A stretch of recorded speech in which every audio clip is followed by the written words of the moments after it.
Hi అందరికీ నమస్తే, welcome to my vlog. ఈరోజు తోటకూరతో పరోటా చేశాను. చికెన్ కాంబినేషన్తో చాలా బాగుంటుంది. ఇది ఎలా చేసుకోవాలో ఒకసారి చూపిస్తాను మీకు. ముందు తోటకూరని బాగా చిన్నగా కట్ చేసుకోవాలి. చిన్న చిన్న ముక్కలు కట్ చేసుకొని ఒక బౌల్లో వేసుకోవాలి. ఇది మాది ఆర్గానిక్ తోటకూర, మా గార్డెన్లోది.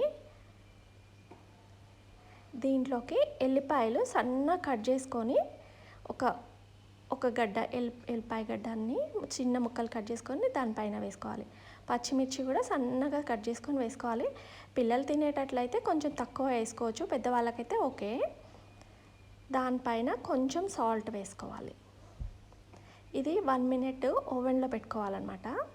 వాటర్ ఏం వేయొద్దు, డైరెక్ట్గా అలా ఓవెన్లో పెట్టేసేయాలి.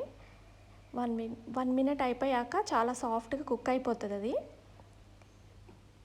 ఇది ఒక 7-8 చపాతీలకు సరిపోయేంత సరిపోతుంది. చపాతీ పిండిలో ఇది వేసుకొని కలుపుకోవాలి. గోధుమ పిండిలో ఇది వేసుకొని మంచిగా సాఫ్ట్గా కలుపుకోవాలి.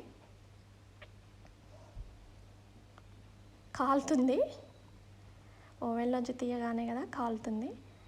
పిండి మంచిగా సాఫ్ట్గా కలుపుకొని ఒక చిన్న చపాతీ అంతా తీసుకొని చపాతీ తాల్చుకోవాలి.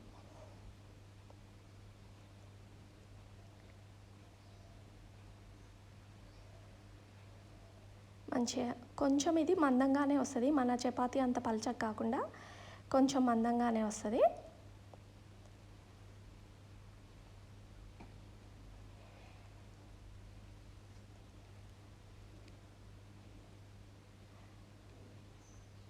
దీన్ని మంచిగా కాల్చుకోవాలి.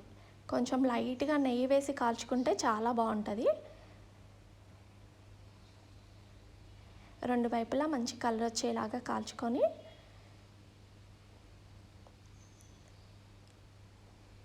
రెడీ అయింది. చపాతీ తీసుకోవడమే పరోటా. దీంట్లోకి చికెన్ కొంచెం వెజ్ కర్రీస్ కూడా బాగుంటాయి, నాన్ వెజ్ అయితే చాలా బాగుంటుంది.